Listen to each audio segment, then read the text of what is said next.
something extraordinary is happening in the nation of France. Regardez, mettez-vous là, parce qu'on l'est. Anne-Marie Coustou, notre référente à l'agriculture, Alexandre, notre paysan, l'excellent maître Broussard, et bien sûr, on se débarrasse de ce torchon. Allez, terminé. Vive la France! This weekend in the heart of Paris, on Europe Day of all days, thousands of French citizens gathered in the very square where Joan of Arc once stood to demand one thing: that France leave the European Union once and for all. In front of the cameras, in front of the world, Frexit, France's version of Brexit, is back with a vengeance. Stick with me to the very end of this video because we're going to see how the same civilizational awakening that swept Donald Trump back into the White House, that same wave that just annihilated the British Labour Party and gave Nigel Farage his greatest victory in the UK, is now arriving in France. And when it fully arrives, it's going to shatter the European order. You are not going to want to miss this. Hey gang, it's me, Dr. Steve, your Patriot Professor, celebrating yet another glorious day in the Trumpian golden age that you made possible back in November of 2024. So if you want a front row seat on how you continue to change the world in ways you never even imagined, make sure to smack that bell and subscribe button. What a week, gang. And it's only Monday. We're seeing the redistricting earthquake in America that's promising to box the Democrats out of power for a generation. We saw the political earthquake that's destroying the leftist Labour Party in Britain.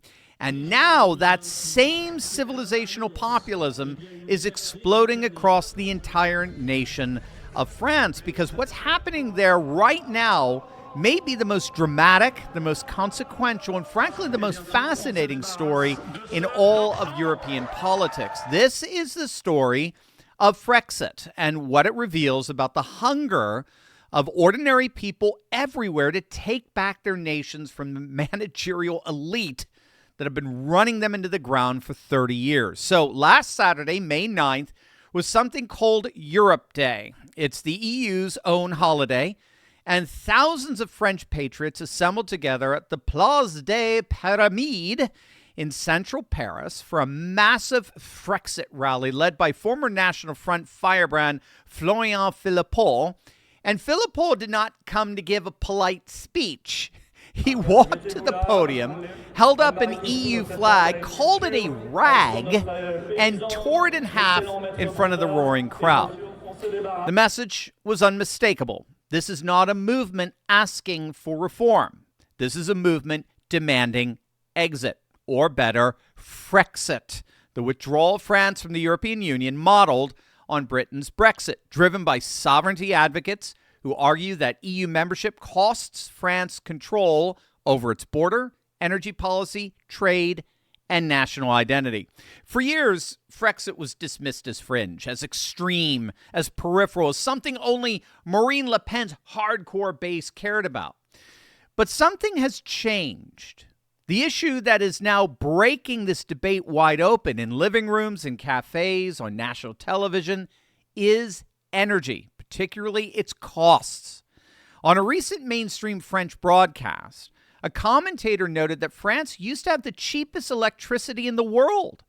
Not almost the cheapest, because France had nuclear power. France had hydroelectric dams. France had EDF, which is their state energy monopoly, that worked flawlessly and delivered power to every French home at the lowest prices on earth. Then the European Union stepped in. Brussels declared that France must introduce competition into its market, its energy market. But here's the problem, and any basic economist understands this. Electricity is what economists call a natural monopoly. You can't duplicate the power grid.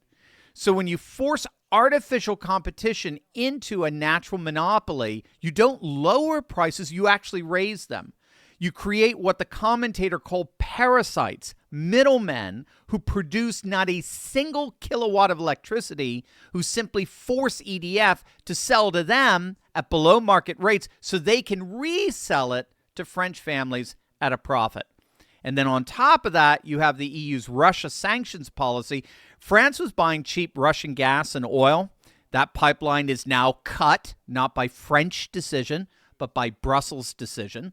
France is now forced to buy American liquefied natural gas, which costs dramatically more than Russian LNG, which only ends up lining the pockets of corrupt bureaucrats in Brussels. And so if this commentator said that if he were leading France for a day, as it were, he would ensure that their country left the EU, reassert its national sovereignty and its own national destiny, and he would get rid of the sanctions against Russia, and he would abolish the scam of the European electricity market, and they'd watch energy prices collapse. Now, gang, what you've got to get is that this is a mainstream French news program, and that was a mainstream French commentator on national television. That was not Marine Le Pen. He was the one making the Frexit case in prime time. It's now gone mainstream. Now, here's the political reality on the ground, because this is where it gets very, very interesting. The Frexit movement and the National Rally, that's France's nationalist populist party, they are related, but they're not identical. And the distinction matters. Marine Le Pen, the longtime figurehead of the French nationalist right, was convicted earlier this week in a blatant kangaroo court for supposedly misappropriating EU funds and faces a 5-year ban from public office. She's currently appealing that, with a ruling expected in July. Her successor is National Rally Party President Jordan Bardella. He's just 30 years old, but he's taking the nation by storm, and the polls are staggering. In November 2025, French pollster Doxa, for the first time ever, projected Bardella winning the next presidential election against any opponent.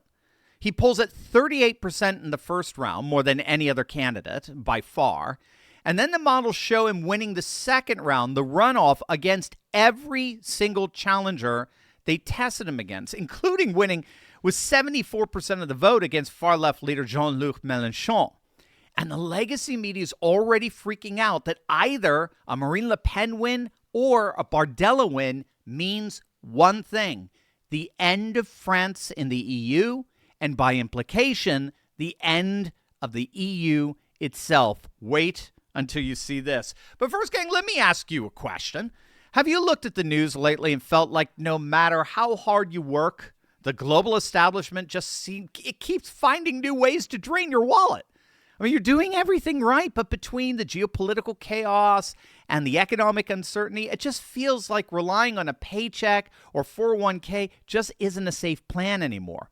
Here's the problem. The globalist elites have designed it this way. They've created a rigged economic system that thrives on chaos, silently stealing your wealth while they get richer. And it's a trap that keeps you dependent, exhausted, and anxious about what's coming next. But what if you could step out of their system and build your own? What if there was a way to build financial security for your family that doesn't depend on what's happening in Washington or in the Middle East? A system that doesn't require employees or customers or taking on a grueling second job. What if you could do it in just minutes a day or even minutes per week from anywhere you choose? Well, that's where my good friend Troy Noonan, the backpack trader, comes in. Troy has spent 35 years perfecting a step-by-step approach to stock trading that makes this accessible to everyday people like you and me. And I know it works because you know what? I'm actually a member of his program. Troy just blows my mind every week. Here's what makes Troy's approach different. He'll show you how to prove the system works for you before you risk a single penny of your hard-earned money in the markets. It's like learning to fly in a flight simulator, but with stock trading. You can see the results first and prove the plan will succeed for you again before you risk a penny in the markets. This is a real difference maker. No one else teaches this. Troy's hosting a special free live training called Backpack Trader Live exclusively for our community on May 19th at 7 p.m. Eastern. Now, when you register, he'll instantly send you his 12 Powers to Successful Trading ebook, packed with concepts no one else teaches, the ingredients that lead to successful trading. And when you show up to the training, you unlock an exclusive bonus you simply can't get anywhere else, the private replay of our Turley Roundtable. This was a rare closed-door event where Troy, myself, and real backpack trader patriots all sat down together. We took raw, unfiltered questions from guests, which sparked an incredibly enlightened discussion about exactly how everyday people are using this system to build real wealth and total freedom. This is your chance to stop being a victim of their economic system and start building your own. Go to backpacktrader.com/turleyfreedom right now and reserve your spot for May 19th. That's backpacktrader.com/Turley Freedom. Your bright, beautiful future is waiting. Let's go get it together.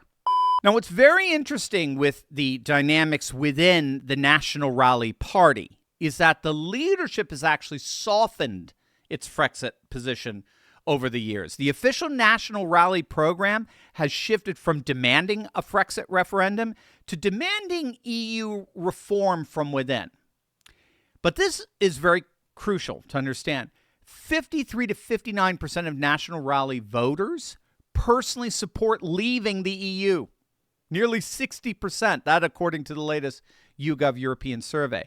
A full 54% of French citizens now believe the EU is heading in the wrong direction. France ranked last out of all 27 EU member states in trust for EU institutions in the most recent Eurobarometer survey. Dead last in the country that helped found the European project. So you have this fascinating and combustible dynamic, a National Rally leadership that's officially cautious about Frexit, but a base, a rank and file, and increasingly a French public that's moving faster than the leadership in terms of wanting to leave. And then you have Philippot and his group, Les Patriots, operating to the right of National Rally, keeping the Frexit flame alive and growing it, refusing to let the political class bury the question. Now, let's take a step back here and survey the whole scene of what we're seeing all across the globe here. Think about what we've covered just in the last 2 weeks. In America, the Supreme Court's Calais ruling has demolished 40 years of racial gerrymandering, and the redistricting earthquake is structurally locking in Republican congressional dominance for a generation. In Britain, Reform UK just won 1,450 council seats and are on a trajectory toward the most astonishing parliamentary victory in modern British history. And in France, thousands of citizens are tearing EU flags in the shadow of Joan of Arc. Mainstream television anchors are making the Frexit case in prime time, and a 30-year-old nationalist is poised to become the next president of the French Republic. What ties all of this together? One word: sovereignty. The people, the actual ordinary working people of the Western world, has spent 30 years watching an unelected managerial class dismantle their borders, flood their communities with incompatible mass migration, export their industries, destroy their energy independence, censor their speech, and tell them that anyone who objects is a bigot and a threat to democracy. And they've had it. They've had absolutely enough with it. Donald Trump called it America First. Nigel Farage called it Brexit. And Florian Philippot calls it Frexit. But it's all the same. A civilizational refusal by ordinary people to surrender their nations, their identities, their economies, and their futures to a globalist architecture that serves elites and punishes everyone else. The populist wave is coming to France. And when it arrives, when a French president finally stands up and says, as Philippot said in that plaza, "Vive la France," it will not just shake France. It will shake the entire European project to its foundations. If Britain leaving was the tremor, France leaving would be the earthquake. And right now, The fault lines are cracking. So what do you guys think? Is Frexit coming? Is the civilizationist wave going to reach Paris? Let me know in the comments section below. And as always, make sure to smack that bell and subscribe button for breaking news and analysis you're not going to get anywhere else. Love you guys. God bless.